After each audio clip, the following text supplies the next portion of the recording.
सो hey guys, स्वागत है आप सबका मेरे चैनल सुनो कहानी पे where we were reading days at the Morisaki book shop. So today we are going to read chapter 8. The next morning I could not seem to muster the energy to get out from the under the covers of my futon. I just lay there dwelling. Momoko tried to rip the covers off me a few minutes, but I held on tight and fought her tooth and nail. It was after 9 when I finally got up, washed my face, and wandered the inn in search of her. She got be she got to be in the yard. The innkeeper told me, trying to keep from laughing. When I went outside, I saw Momoko standing in the middle of the yard, drenched in the morning light. She was still wearing her yukta from last night, but she was in a funny pose. What are you doing? I asked. Thai chai, she said. She told me it had been a morning routine for years. It's really good for your health. Plus, it makes you feel good. You want to try with me? Sleep, sleepy yard, sleepyhead. Was she doing it every morning at the bookshop? I'm sure. The sight of a middle-aged woman doing Thai chai in front of the second-hand bookstore surprised the businessmen on their way to work. Just imagine. It made me almost burst out laughing. After finishing breakfast, Momoko and I finally left for our hike. Today I was fully prepared, wearing clothes. It was much easier to move it. All of the other guests seemed to have started off long before us. When I told Momoko we still have had plenty of time, she turned and gave me an icy glare. As we left the thin, the innkeeper called after us. See you soon. If you went over two mountains on the trail, you would make it to an overlook with an amazing view. That's where we were headed. It was nice and cold in the mountains. We were surrounded by cedars, some of them 5 times my size. When I stopped to have a look at the pretty wildflowers growing here and there along the way, Momoko would point each and tell me its name. She had only lived here for a few years, but still she knew quite a lot about life here. But I, on the other hand, had not been hiking since a summer program in grade school. It was fun to walk in the mountains with such a knowledgeable guide. I did not have to worry about getting lost. Feeling a little better, I started to hum a song we sang on the weekend trip, The Bear and the Woods, but this was only at the very beginning of the hike. After that, I was not singing songs anymore. The path, which was flat and wide at first, gradually grew narrower and steeper. It's like it was telling me this mountain does not mess around. Soon it was hard to find your footing, and I was afraid that if I stopped paying attention for a moment, my feet would slip. 1 minute, I was bleatly sinking, and this is the word the bear said. The next, I felt like I was trapped in a bottomless pit, too uncoordinated to find my way out. But Momoko did not seem to think the path was bad at all. She kept going, nimbly making her way, showing no mercy. When the distance between us grew too wide, she would stop and wait for me to catch up. Hey, Miss Mountain Guide, can we slow down a bit? I grumbled around the time we had just passed the gi- gigantic boulder known as Tangu Rock because it looked like a lie. It looked a little like that mythical creature with long nose. I wonder whose fault it is that we don't have much time. If we don't hurry now, the sun will set on our way home, and it gets pitch black at night in the mountains. Momoko said curtly. I did not have a response for that. We will take a little break a little further ahead. Keep it up a bit longer, Momoko said to encourage me. Then she walked on briskly. It was after midday when we finally took a brief rest beside a clear mountain stream. We divided up the onigiri the innkeeper had packed for us, so we had two. Listening to the soothing sound of water in the dappled light that streamed through the trees eased my weariness a little. I took a several deep breaths of that pure mountain air, trying to catch my breath. Momoko still seemed perfectly well composed. She had a pleased expression on her face as she bit into her onigiri. Momoko, you are really in good shape. Takako, as young as you are, you really have no endurance. I laughed and tasted her a little. Momoko, you will probably be in a great shape even when you are that old lady's age. Momoko laughed. Honestly, it does not look like it's going to turn out that way. I am sick, and pretty soon I'll start to fall apart. What? I said. Okay, break is over. Just a little further to go, she said, sounding all fired us as she walked away. Sick? How could Momoko be sick? She does not look sick at all. Momoko turned back and saw me still standing there. If you don't get a move on, she called, I'll leave you behind. She looked so small at this distance from behind. I rushed to chase her after. After that, we devoted our attention to hiking and hardly exchanged a word. At one point, we went down on a rugged slope that was just a bare rock, then circled halfway around the mountain and went up another slope. We went up and down again and again on our route. My poor feet were screaming in pain. Then, all of a sudden, the sky opened us before us, and the summit came into the view. On the peak, the viewing platform looked sort of like an flan resting on a plate. There were few pines scattered around an expanse of radius brown earth. Ahead of us was the steep drop off of the cliff. The only other visitor was a middle-aged man sitting on a bench mounted right next to the edge of the cliff. Everything around was quiet and calm. We sat down together on the bench across from the man. The gentle breeze coming straight at us began to cool our burning muscles. The view from the mountain top was definitely impressive. We were surrounded by green as far as the eye could see. Everywhere you looked there was mountain peaks pressing up against each other, and the sky felt unbelievably close, so endless and clear. If I stared at it too long, I felt like it might swallow me whole. When I squinted, I could just make out the city of Tokyo. It was so small it looked like a little speck in the distance. I tried to imagine that tomorrow I would back living my life again in that little speck. But there on the mountain I could not believe that life was real. Would not be better to just stay here and live like this? I felt like it. I wondered if Momoko had the same thoughts the first time she came here. Hey Momoko, yeah, what made you decide to leave Satoru? I was not asking because my uncle wanted me to. I just wanted to ask her, and this time I hoped Momoko would actually answer me. All of a sudden, it felt like she would. She nodded, slightly staring straight ahead as I waited for her to say something. I stared straight ahead like her, not saying a word. A swallow flew across the sky above us without making a sound. I told you about the person I was in love with a long time ago, right? She said, still facing forward. Yeah, well, when I was with him, I got pregnant. I had always wanted a family so badly, so when I found out, I was unbelievably happy. He did not share my joy at all, though. Well, that's because he already had a wife and kid back in Japan. I found that out afterward. A strong gust of wind blew in the swallowed up a cloud of sand. A moment later, everything fell silent again. If I had been stronger, I might have been able to save the baby at least. But I was not. I did not have the confidence to find happiness by causing someone else so much pain, or the courage to pay the price ahead and go on living afterward. I regretted it so much I wanted to die, but by that point it was too late. She sighed a little and smiled faintly. Then I met Satoru and we got married. Satoru was desperate to have kids too, but somehow we were never blessed with them.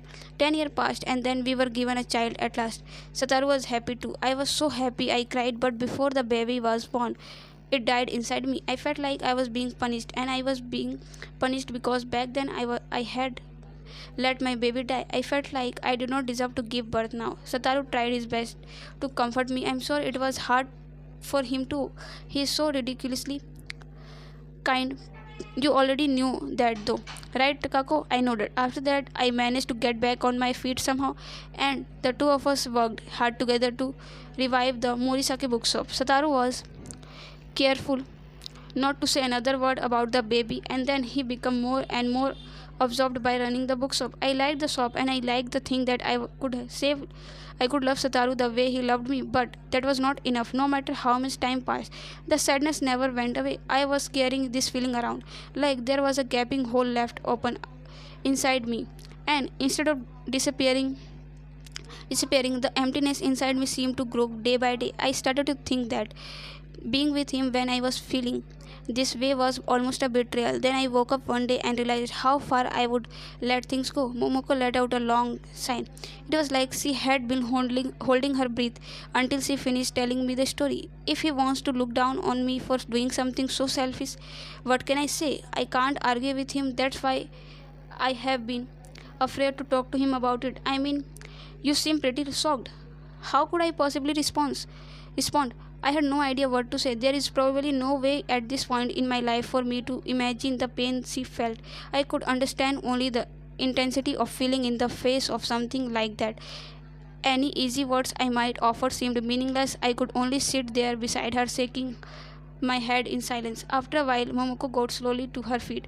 Sorry to bore you with all of this, let's hurry back. That's when I noticed the light was starting to fade on the mountain ridge across from us. On the way home from the summit, Momoko moved so quickly that she ended up ahead of me again. I had so much on my mind that I was lost in my own thoughts the whole way, thanks to which I lost my footing a few times and fell hard on my butt. By the time we got back to the inn, I was so exhausted. I was already fairly dark outside, and at some point it had even started to drizzle. There was still an hour before dinner time, so we went straight to the bath. I soaked for a long time in the hot water, staring up at the ceiling in a daze. It had been a really long day. When I looked out the window, the view was already giving way to a deep darkness. The milky white steam rising from the bath drifted outside like it was being swallowed up by the night. The clatter of a door being flung open caught me by surprise. When I looked over, I saw Momoko standing there in the steamy haze, totally naked. Now that she would stripped off her clothes, she looked even smaller than usual. Can I come in? Mm, sure, please. I started to say, but she came in without waiting for my reply. You are so young, Takako. Your skin is so nice and fresh, she said, having a look at me in the bath. I automatically turned my back to her. I am not that young, I said. Oh, you have still got a lot of ahead you. I may look at the gorgeous curve from your neck to your chest. As you get older, your age tends to show there. But your skin is still so nice and smooth. I am jealous, she said, eyeing me with a little smirk. This totally counts as sexual harassment, I said. Oh, don't worry, Takako, she said, laughing loudly. The sound of her laughter reverberated pleasantly inside the wall of the bathhouse. When she first walked in, I had noticed the fairly painful looking scar from her operation running vertically about 10 centimeters down her stomach. Although she had not made any attempt to hide it, I still felt like I had seen something I should not have. I looked away. It made me think of what she would said earlier in the day about what had happened to her and about the emptiness she felt inside. It felt hard to talk. Like I had something stuck in my throat. After she was done washing, Momoko got into the water beside me and closed her eyes contentedly. She said, "That feels so good." As I looked at her face in profile, I felt a strange impulse to take her in my arms and hug her. "What's that?" I said, pointing out the window. The moment she was distracted, I leaped, but Momoko must have sensed sensed me coming because she nimbly eluded me. What? What are you doing? She shrugged. Nothing, I laughed, splashing as I come closer, slowly but steadily backing her into one end of the bath like border collie running down a wayward ship. What is it, Takako? You have got a crazy look in your eye. Ignoring the sound of fear in her voice, I pounced. Then I closed my eyes and held on tight. Her shoulders felt very small and very warm. Wait, what are you? She fought me off frantically. Water was splashing everywhere. Waves spread over the surface of the bath, but I did not lose my grip. Finally, she seemed to understand and give in. Her body relaxed and she let her head rest on my shoulder. I give up. I didn't know that's what you wanted, Takako, she said as she leaned on me. You were not paying attention. We both let out laugh, but we stayed like that for a long time at one end of the big bath, holding each other. Chapter 9. Our second night was much quieter than the first. The guests we would met the night before had already gone back down the mountain. In their place were a man and a woman who seemed to have just arrived that day. The couple talked quietly to each other through dinner. I found myself hating them. Why didn't they have to come to a boarding house like this place? They ought to be at one of those hot spring inns where they could do what they wanted and keep their relationship a secret. The innkeeper came in carrying a serving tray and discreetly turned on the fairly inset television in the middle of the room. I think there was something wrong with the volume because the sound of people laughing on the screen would suddenly cut out, disappearing inside the cathode ray tube on the TV. When that happened, the room seemed even more silent than before. I found the way the sound cut out weirdly scary, and eventually I got up, went over the TV, and turned it off. We went back to our room and lay under the covers of our futons, side by side. Once we turned off the lights, it felt terribly quiet. The rain seemed to have stopped too. We could no longer hear the sound of raining falling in the distance. Let's not rush to leave in the morning, Momoko said quietly.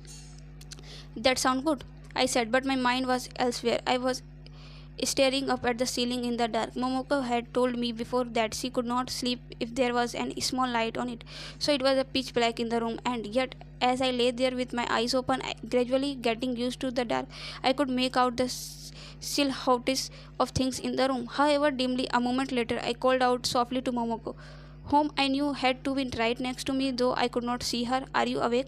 Yeah, she answered right away, as if she was awake too. Can we talk for a second? I asked in a quiet voice, still staring at the ceiling. Sure, I kind of feeling like talking too. It's about what you said this afternoon. What were we What were we talking about? Being sick? Oh yeah. She had paused for a moment before she answered. Is it is it really bad? I asked the question in one breath, like I was reading a line from script. My voice sounded so helpless in the dark. Yeah, if you think of it like that, it's pretty bad. But if you think about it another way, it's not so bad.